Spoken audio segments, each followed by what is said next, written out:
Sejarah perkembangan masyarakat Indonesia. Yang pertama, rakyat Indonesia pada masa komunal primitif menuju perbudakan. 1500 sebelum Masehi sampai 300 Masehi. Dari berbagai penelitian mengatakan bahwa Indonesia memiliki ras penting. Pertama yaitu ada ras Negrito yang sekarang berada di Papua, dan yang kedua itu ada ras Weda.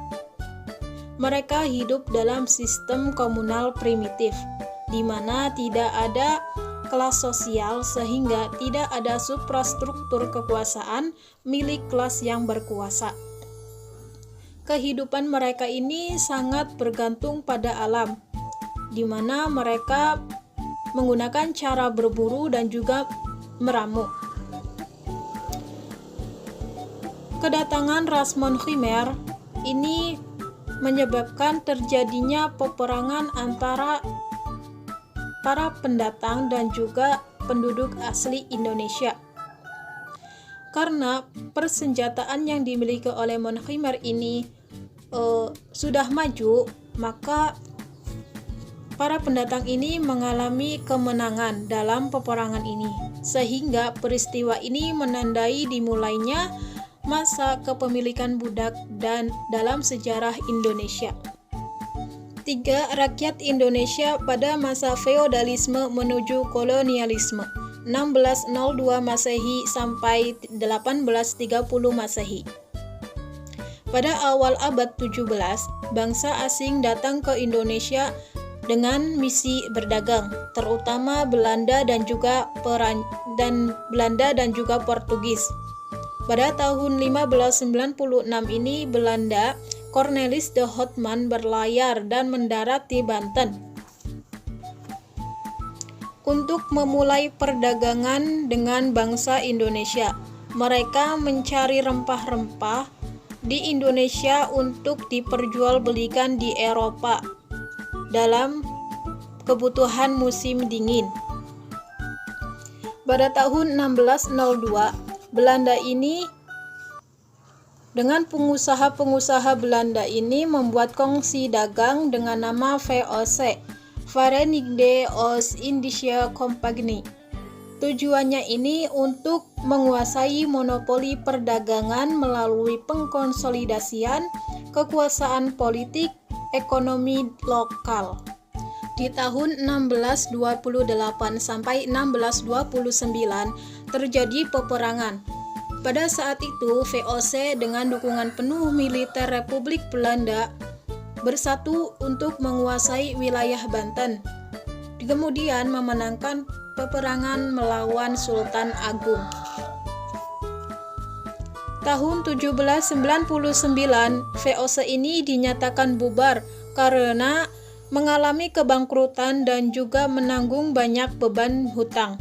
Besar biayanya, perang yang harus dikeluarkan dan korupsi yang merajalela ini telah mempercepat kebangkrutan VOC. 2. Rakyat Indonesia pada masa setengah perbudakan menuju feodalisme. Tahun 300 sampai 1602 Masehi. Awal mula munculnya kerajaan-kerajaan lokal dan kecil-kecil yang ada di Indonesia ini yaitu karena adanya pertentangan antara budak dan juga tuan budak. Nah, mereka ini mempertentangkan mengenai kepemilikan perseorangan atas tanah. Para tuan budak ini membebaskan dan memperlonggar beban kerja serta memperbaiki kualitas hidup, makanan dan juga pakaian. Tuan budak ini juga memperkuat diri dengan membangun suprastruktur kekuasaan lokal dengan mengangkat diri sebagai raja atas sebuah wilayah, di mana mereka memperkerjakan budak-budak yang secara relatif ini memiliki kebebasan dan di atas tanah dan juga membangun kekuatan militer dan juga prajurit yang dipimpin oleh tukang pukul dan tuan-tuan anak-anak tuan budak. Raffles dan Danglars, dua gubernur jenderal di bawah kekuasaan Inggris dan juga Prancis ini, mereka sangat ambisius dalam melaksanakan program modernisasi atas tanah jajahan. Mereka menerapkan penarikan pajak seperti pada zaman feodalisme Eropa. Sistem upeti yang selama ini berlaku di Indonesia diganti dengan pajak tanah yang dibayar penyerahan wajib hasil panen. Struktur pemerintahan kolonial juga dirubah sedemikian rupa oleh mereka hingga menjangkau desa-desa. Tenaga bangsawan, akan tetapi mereka masih menggunakan tenaga-tenaga bangsawan atau tuan-tuan budak seperti jabatan asisten residen, wedana, dan asisten wedana hingga demang. Pada masa tersebut telah dilakukan pengenalan sistem sewa secara resmi atas tanah. Perkembangan masyarakat Indonesia kekinian. 1. Keadaan alam dan penduduk. Keadaan alam. Indonesia merupakan negara kepulauan yang sangat besar dan istimewa dalam kedudukan strategis percaturan ekonomi, politik, dan budaya dunia. Terdapat puluhan ribu pulau yang tersebar di negara Indonesia, dan terdapat 5 pulau besar, yaitu Sumatera, Kalimantan, Jawa, Sulawesi, dan Papua. Kepulauan Indonesia dominasi oleh perairan dengan garis pantai terpanjang di dunia. Di beberapa kawasan di Indonesia bagian timur, kita masih menjumpai sabana-sabana yang luas dan ideal untuk peternakan dan kegiatan pertanian yang lain. Hutan tropis di Indonesia menjadi paru-paru dunia dengan keanekaragaman hayati dan plasma nutfah terlengkap di dunia.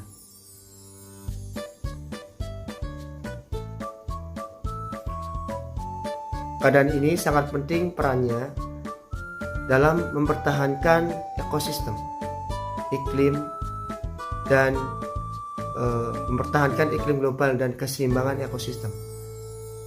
Demikian juga baik di daratan maupun perairan dan lepas pantai. Indonesia terkandung jutaan metrik ton bahan mineral, yaitu batu bara, gas alam, tembaga, emas, minyak bumi, nikel, timah, biji besi, dan gas alam yang bersumber energi utama industri modern yang menggerakkan peradaban umat manusia di dunia. Yang kedua, ada akar penindasan rakyat Indonesia.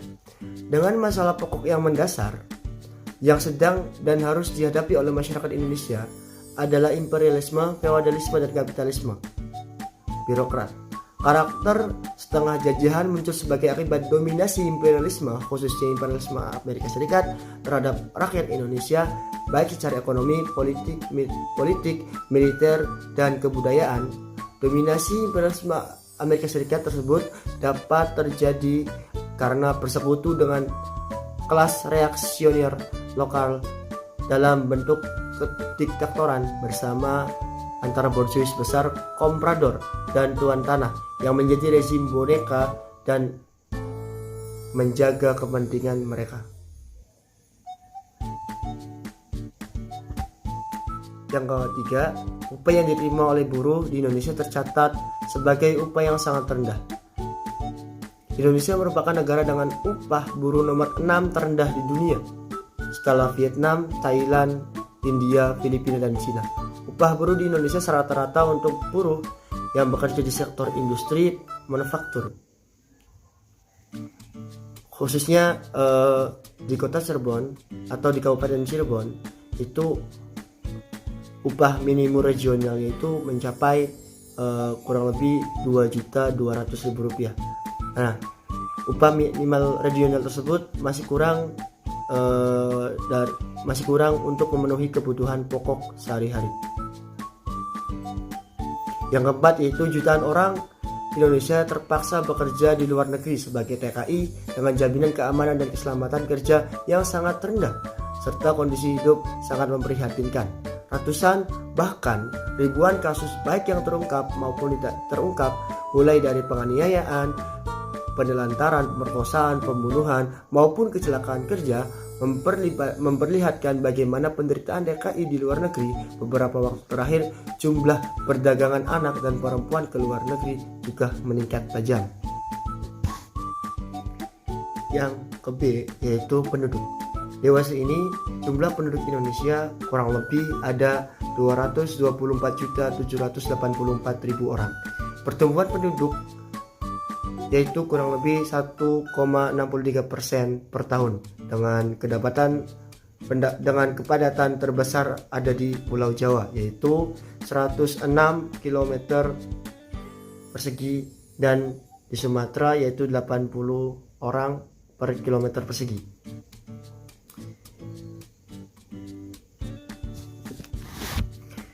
Populasi penduduk dan sumber daya agraria yang melimpah sudah seharusnya dijadikan modal untuk kesejahteraan massa rakyat. Tetapi kondisi ini berbeda dengan kenyataan sebenarnya. Rakyat Indonesia hidup dalam kemiskinan dan kesengsaraan akibat penindasan oleh feodalisme dan imperialisme yang masih ada, sehingga menghambat pertumbuhan atau perkembangan tenaga produktif secara luas, memanfaatkan alam raya ini untuk sebesar-besarnya bagi kemakmuran rakyat. Berikut ini beberapa kenyataan kemiskinan rakyat Indonesia dapat dilihat dari beberapa fakta. Kondisi tersebut dimulai dari awal masuknya VOC atau dibentuknya VOC, Kongsi Dagang VOC di Indonesia pada zaman dahulu.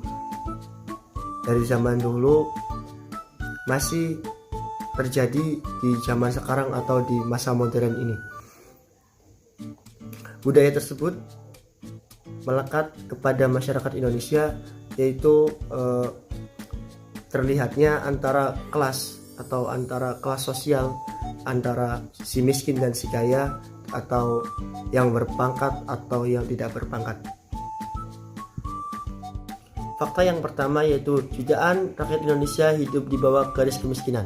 Data Biro Pusat Statistik atau BPS menyatakan bahwa pada tahun 2002 terdapat sejumlah 38,4 juta rakyat Indonesia hidup di bawah garis kemiskinan. Namun banyak ahli kependudukan dan sosial menyatakan bahwa data tersebut kurang akurat. Berdasarkan pada kenyataannya, semakin sedikitnya kelapangan kerja dan meningkatnya pengangguran serta kenaikan harga pokok atau maupun sekunder, mereka memperkirakan bahwa jumlah masyarakat miskin justru lebih besar daripada angka yang dikeluarkan oleh Badan Biro Pusat Statistik. Yang kedua yaitu dari tahun ke tahun tingkat pengangguran yang sangat tinggi dan semakin besar. Jumlah pengangguran yang terbuka atau orang yang sama sekali tidak bekerja mencapai 10,13 juta orang atau kurang lebih 10% dari jumlah angkatan kerja. Pengangguran ini tersebar di perkotaan besar 55% dan di pedesaan sekitar 44%. Kesimpulan dari materi ini, sejak bangsa asing melakukan eksploitasi di Indonesia pertama kali, baik VOC, sistem tanam paksa, dan masa neokolonialisme, kaum feodal atau tuan tanah adalah pendukung mereka yang paling setia bersama-sama dengan bourgeoisie komprador. Artinya tidak ada imperialisme yang begitu kuat di Indonesia tanpa dukungan mereka. Buktinya sampai sekarang di Indonesia terdapat investor-investor asing yang merugikan rakyat Indonesia, lebih menyengsarakan atau lebih merugikan rakyat Indonesia sendiri. Dari mulai kurangnya upah para buruh dan juga keselamatan kerja kurang, dan juga kapitalisme masih merajalela sampai sekarang.